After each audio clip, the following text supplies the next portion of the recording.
Estrella Esteimar Díaz y mi grupo está conformado por Carly Bocaney, Francis Ramírez, Greti Castillo y Miguel Rodríguez. Nosotros les vamos a hablar acerca de la tríada fundamental del orden social, un análisis de la relación entre derecho, poder y justicia. El orden social y la gobernanza requiere un análisis integral de tres conceptos relacionados: derecho, poder y justicia. Aunque cada uno tiene su propia tradición de estudio, su verdadero significado se revela en la dinámica entre ellos. Derecho, sistema normativo que regula conductas e interacciones. Poder, fuerza social y político que se manifiesta en relaciones de mando y obediencia. Justicia, ideal moral que evalúa la legitimidad del derecho y del ejercicio del poder. El informe se estructurará en tres fases: análisis individual, definiciones, teorías y manifestaciones de conceptos. 2. Interacciones y tensiones, relación de las paradojas y dependencias mutuas entre derecho, poder y justicia. Y 3. Síntesis y conclusiones, integración de hallazgos para ofrecer una comprensión jurídica de cómo esta tríada define la estructura y la legitimidad de la sociedad contemporánea. El derecho, fundamentos, teorías y fuentes. El derecho se define como un orden normativo que regula la conducta humana. La filosofía del derecho examina sus fundamentos, incluyendo su naturaleza, orden, justificación y función, así como su relación con la moral, la justicia y la política. Este análisis permite entender el derecho no solo como sus reglas, sino también por los propósitos y valores que lo sustentan. Para juristas, reflexionar sobre estos aspectos es crucial para las implicaciones éticas de sus decisiones, mientras que para legisladores es esencial para crear leyes justas y eficientes. Saludos. En esta parte del contexto es importante explicar las fuentes del derecho, las grandes corrientes teóricas y la definición del poder como parte fundamental de esta tríada. Entre las fuentes del derecho se puede decir que el derecho se manifiesta a través de fuentes formales y materiales. Las fuentes formales son los modos en que las normas jurídicas se expresan como leyes, reglamentos y costumbres. Representan la forma visible del derecho. Por otro lado, las fuentes materiales son las fuerzas sociales que originan y crean las normas. Estas fuerzas tienen la potestad normativa y crean el fundamento social y político para que el derecho exista. Tenemos como ejemplo la Constitución, que surge de una fuerza social que representa la voluntad colectiva y se ubica en la cúspide jerárquica normativa. Dentro de las corrientes teóricas del derecho, tenemos que hay tres grandes corrientes que explican la naturaleza y validez del derecho, como son iusnaturalismo, positivismo jurídico, teoría crítica del derecho. Dentro del iusnaturalismo, este propone que el derecho debe fundamentarse en principios morales universales e inmutables llamados derecho natural.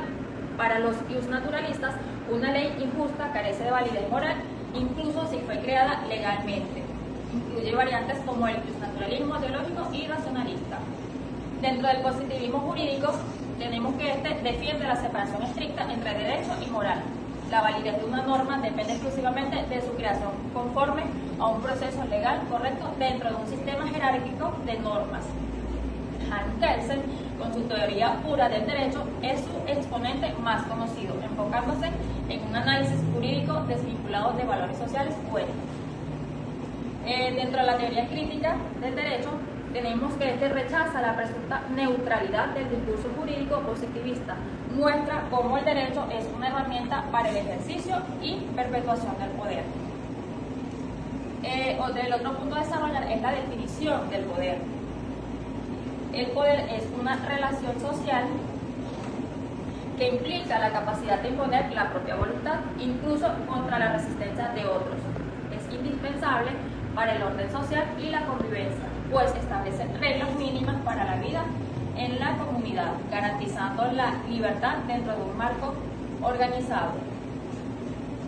Weber identifica tres tipos de ideales de dominación definidos según su fundamento de legitimidad. Tenemos dominación carismática, dominación tradicional y dominación legal racional. Dentro de la dominación carismática se puede decir que está basada en el carisma y cualidades extraordinarias de un líder. La dominación tradicional, fundada en la creencia en tradiciones y costumbres ancestrales. En la dominación legal racional, que es una característica del Estado moderno, fundamentada en la legalidad y normas racionales, donde el derecho se erige en el principal instrumento de legitimación del poder. En resumen, estas dimensiones muestran cómo el poder se manifiesta y legitima en diferentes formas sociales y cómo el derecho juega un papel central en su sustentación, especialmente en sociedades modernas. Continuando con el giro Foucaultiano, que es el poder como red de micropoderes e independencia de saber y poder. La visión de Michel Foucault representa una ruptura radical con la conceptualización tradicional del poder como una posesión centralizada en el Estado. Foucault lo entiende como una red de micropoderes que circulan en orden social. Para él, el poder no es algo que se tiene, sino algo que se ejerce como relaciones sociales. En este sentido, destaca la interdependencia del poder y el saber, afirmando que todo saber implica poder y que todo poder un saber específico. Así, el discurso, incluido el jurídico, está permeado por las relaciones de poder. A diferencia de Weber, que ve el derecho como un instrumento de poder estatal, Foucault considera que el derecho es una manifestación de poder que produce verdades jurídicas y constituye a los sujetos. La justicia y la virtud social orientada al bien común, orientada a la teoría filosófica. La justicia ha sido un pilar filosófico entendida como una virtud social que busca el bien común. Las divisiones clásicas incluyen la justicia general, que es la legal, y la justicia particular, que es la conmutativa y la distributiva. Las formas de distribución, en este sentido, Hans Kelsen critica la noción de dar a cada uno lo que corresponde, señalando la ambigüedad en la justicia distributiva. Surgen diversas fórmulas como según sus necesidades, reflejando la complejidad de aplicar ideas abstractas. La teoría de la justicia de John Locke tiene principios fundamentales. Él propone la justicia como equidad mediante el experimento de la posición original, donde se eligen principios de justicia, sin conocer la propia posición. Sus principios fundamentales son el principio de la libertad, que son los derechos a las libertades básicas para todos, y las diferencias y de la igualdad de oportunidades. Las desigualdades deben beneficiar al menos a los aventajados y estar ligadas a oportunidades justas. Esta teoría busca equilibrar derecho y poder, priorizando la libertad y garantizando el derecho para que sea una herramienta de equidad y no de opresión. Continuando con el tema, les voy a hablar acerca de la relación entre derecho, poder y justicia. La relación entre estas es una de las más complejas. Si bien se reconoce el derecho como el principal limitante del poder, su existencia y efectividad depende críticamente de la existencia de una estructura de poder que la respalde. El derecho es el instrumento que el poder político utiliza para crear y conseguir el orden social. De aquí nace la paradoja de la interdependencia. Cuando hablamos de la tensión entre derecho y la justicia, esta triada, que es derecho, poder y justicia, se manifiesta en la tensión inherente en lo que la ley debería ser, derecho idealmente justo. Según la historia, existen diferentes casos. Entre ellos tenemos el caso de Nuremberg y Asperger. El primero de esta tensión se refiere a los juicios de los nazis. Estos fueron juzgados por crímenes que eran atroces, pero que estaban respaldados por la ley. El segundo fue un sistema de segregación racial que era respaldado por la ley positiva. Esto sucedió en África. Cuando hablamos acerca de la ponderación, se refiere a un juicio de conflicto que tiene un costo, donde se valoran los principios en conflicto para determinar cuál debe prevalecer sin anular al otro. Esta es una herramienta técnica jurídica donde se demuestra el poder judicial en la práctica. El tema es importante acotar que la justicia internacional es un sistema global de normas e instituciones para regular a los estados, proteger los derechos humanos y promover la paz. Como ejemplo, la Corte Penal Internacional y la Corte Internacional de Justicia. Los desafíos del derecho internacional. Los principales retos son la soberanía estatal, que permite a los estados resistir a la jurisdicción externa, la ausencia de un ejecutor central coercitivo, las asimetrías de poder donde los estados fuertes evaden la rendición de cuentas y dificultan de lograr la aceptación universal de las normas.